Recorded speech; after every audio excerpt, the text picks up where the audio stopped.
Fight Time Network. Welcome back to Fight Time Profiles. This evening, we got Austin, the Ace Clayton. He is 4-0 as welterweight, fighting at a Kill Cliff Fight Club in Deerfield Beach, Florida. How's it going, bud? Chilling, man. Going good, going good. That's awesome. Actually, you just got done telling me here. I'll say it again. So, where did you grow up? I grew up in Pittsburgh, Pennsylvania. Born in Pittsburgh, lived some of my life out in Philadelphia, and then I moved to Delaware for like high school around that time. And then I moved to Arizona after that for college, wrestled at ASU, and then now I'm in Florida. So I've been a little bit of everywhere. Yeah, no doubt.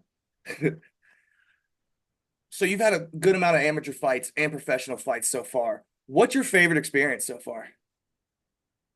Man, I mean, amateur, definitely my first fight because I felt so confident going into that fight. I actually went against a kid. He hasn't fought since, but he was by far probably the best guy I fought yet to date.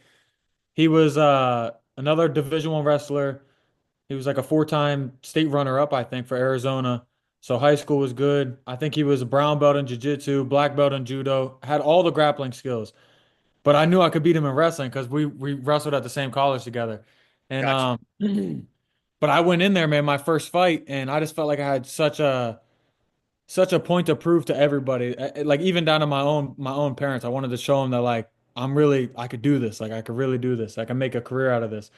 And I wanted to Hell go in there and I wanted to fight. Like I was not thinking no wrestling, no grappling, no nothing. yeah. I wanted to fight.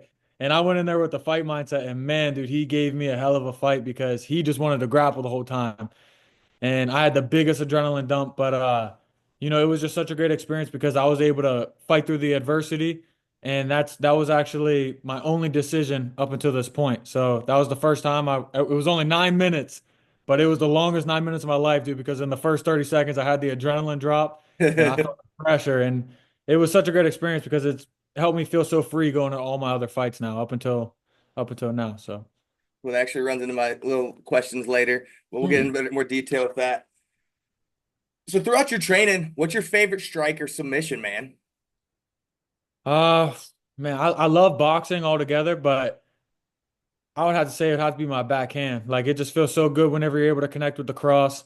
And then when it comes down to submission, a lot of people don't truly know because a lot of my fights are finished by like TKO. Yeah, But ass my whippings. my anaconda is it's for real. Like I get that's the one move that I can get on a lot of black belts. Uh, it's pretty legit. I pulled it out in my last fight in Texas. But then this most recent fight, he was so bloody, so sweaty, I couldn't. He just was able to slip out. But that's my bread and butter for sure. It was still tight. I watched that fight just the other day, actually. Yeah. So, what or who inspires you the most in being a fighter? Man, that's a good question. But I would have to say my dad, man. I just remember going back as a little kid and I would always go in the basement and he was watching all the time. And then just hearing the stories as my dad as a kid, he was always fighting. He got kicked out of high school for fighting, like just a troubled kid. And he turned out to be a really good person. But as a Yeah, young kid, man, he was always getting into trouble. And, I grew up, I had a pretty good life. So he always was like hard on me with that. Like he wanted me to still like have that like that toughness to me. You know what I mean? And so I felt like I always had something to prove because I grew up having a good life. He grew up dirt poor, didn't have nothing.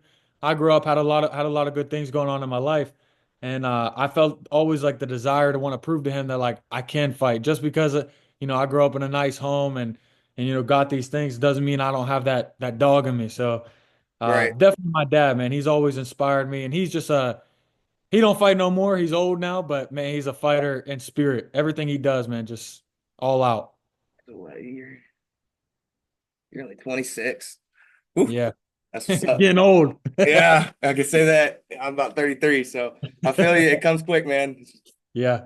Take advantage of what you have. So, out of any sport, who's your favorite athlete of all time? Man, I can't narrow it down to one. I would have to put it down between two, and it would be Okay. Kobe Bryant or Floyd Mayweather. I think that those guys are just like the epitome of, making it, but never acting like you made it. Uh, Especially like Floyd, man, you'd always see he has hundreds of millions of dollars, but he still trains like he's broke.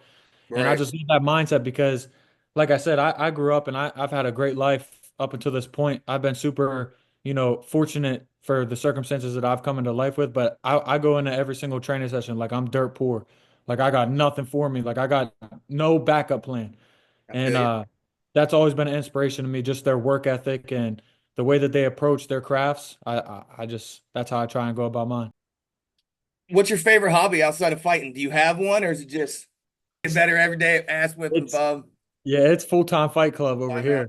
here. It's got to be annoying for my family and for my wife because, like for example, like we got married last June, but we're about to have our wedding in December. We were supposed to go on like a honeymoon and stuff, and then I was just like talking to her. I'm like, at the top of the year, like I'm trying to get going. Like I want to get like I blocked this time off now to focus on the wedding and get ready for all that stuff, allow my body to heal up. But I was like, come January.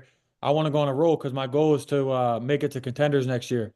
So I would really, really love Yeah, to get three let's fights, go. man, get the 7-0, and then by next fall, be ready to jump in for an opportunity there. Hopefully, What do you believe sets you apart from the rest of the fighters in your division, man? man, many things. Man, everything in my life revolves around MMA, and I just am so obsessed with it. My work ethic, my conditioning, my heart. Uh, I've showed in my, I wish I wouldn't have had to show it this early, but I've showed that, I'm not going to quit. You know what I mean? A little bit of Yeah, adversity won't stop me. It's actually, like I said, it's a machine gun mindset. So I'm just going to keep on coming and I'm going to keep on firing. You hit me with your best shot and I keep on coming. Then how are you really going to feel? You know what I mean? right. Uh, but there's many things that separate me. But the number one thing is, like I said, my dad has always told me since a little kid, uh, little piggies get fed, big piggies get slaughtered. And what he means by that is, the young and hungry, they're gonna get paid. They're gonna get fed. The fat and poor or the fat and rich, they're gonna get slaughtered. You know what I mean? So I never have that mindset of being comfortable.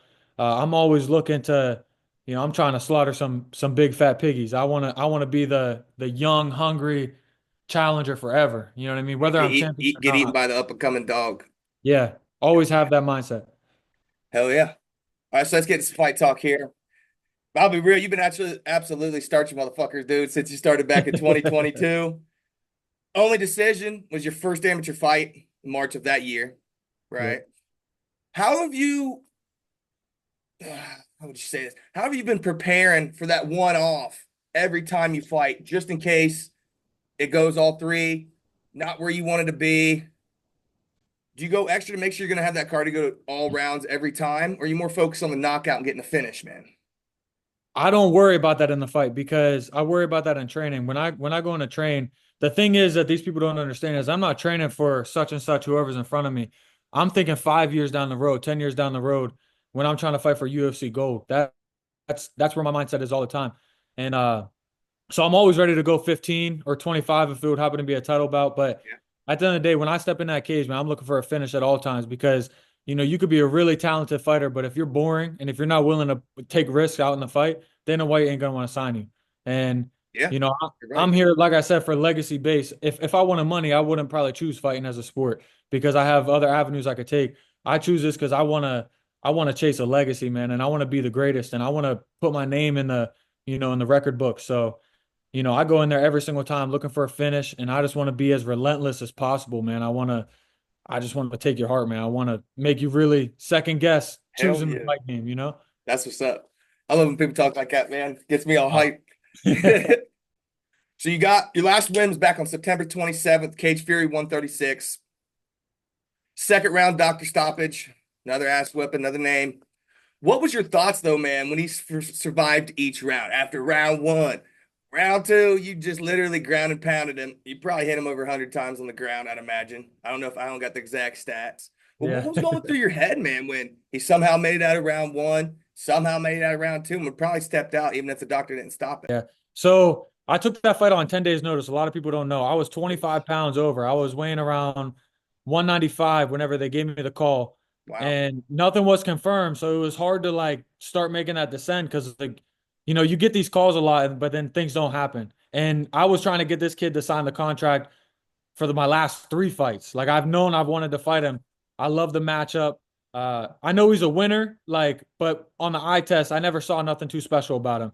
Uh, but taking it on 10 days notice, making that massive weight cut, it was definitely in the back of my mind, when I hit him with the kitchen sink and he's still there standing. But, we knew going into this fight that, even though he doesn't pass the eye test, he is a winner and he's got his whole town, he's supporting his whole town. Everybody looks up to him back home. So he's got something to fight for. So, I just knew I had to keep on keeping on, keep the pressure, and eventually he was going to fold. And you could tell that every shot I hit him with, if you lip read on the footage, you can see he's asking the doctor, like she's saying, like, "Are you good? Are you good?" He's like, "Yeah, I'm good." And then he would ask her, "Well, if it's really bad, you can stop it. Like if you think it's too bad, you could stop it." So he didn't want to quit, but he didn't. He wanted her to stop it for him. Yeah. And again, y'all, this was Austin, the Ace Clayton. And that's another Fight Time profile for y'all. See y'all next time. Fight Time Network.